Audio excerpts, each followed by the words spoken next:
Good morning, boys and girls. The first story that I'm going to read today is The Stinky Cheese Man by Jon Scieszka and Lane Smith. Once upon a time, there was a little old woman and a little old man who lived together in a little old house. They were lonely, so the little old lady decided to make a man out of stinky cheese.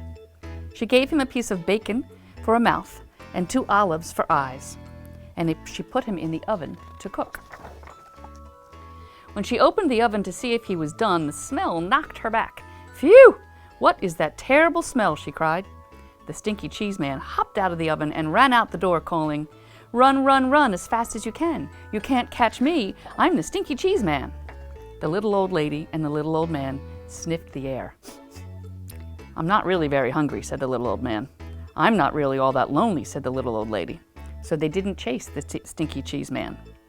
The Stinky Cheese Man ran and ran until he met a cow eating grass in the field. "Wow, what's that awful smell?" said the cow.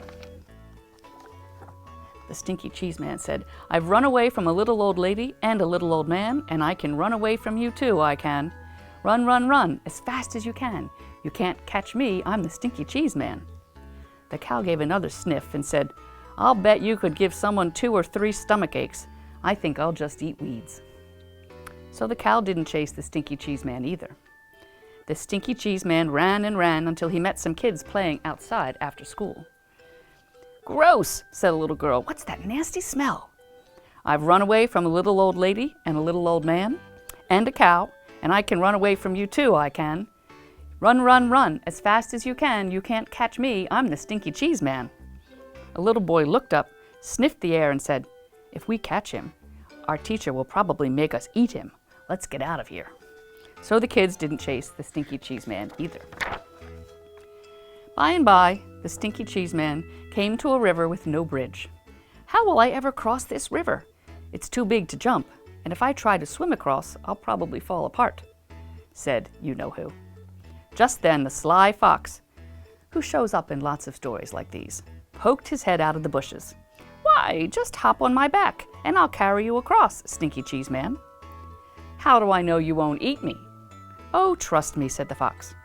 So the Stinky Cheese Man hopped on the fox's back. The fox swam to the middle of the river and said, "Oh man, what is that funky smell?" The fox coughed and gagged and sneezed, and the Stinky Cheese Man flew off his back and into the river, where he fell apart. The end. I think that's a funny one. Now the next story is called The Ant and the Grasshopper, which is told or written and illustrated by Amy Lowry Poole. Here's the cover.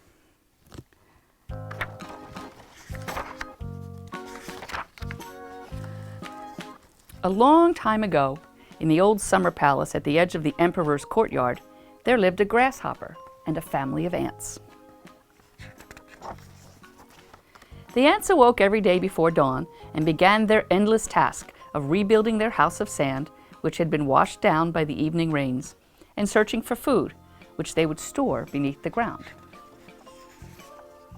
They carried their loads of grain by grain, one by one, back and forth, all day long. See, they're digging their tunnels.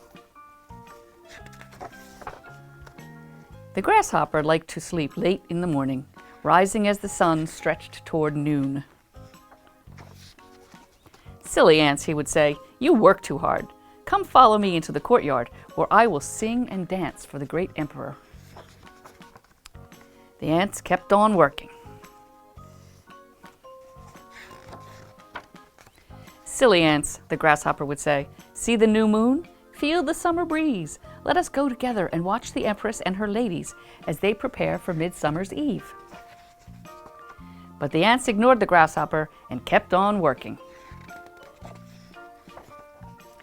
Soon the days grew shorter, and the wind brought cooler air from the north.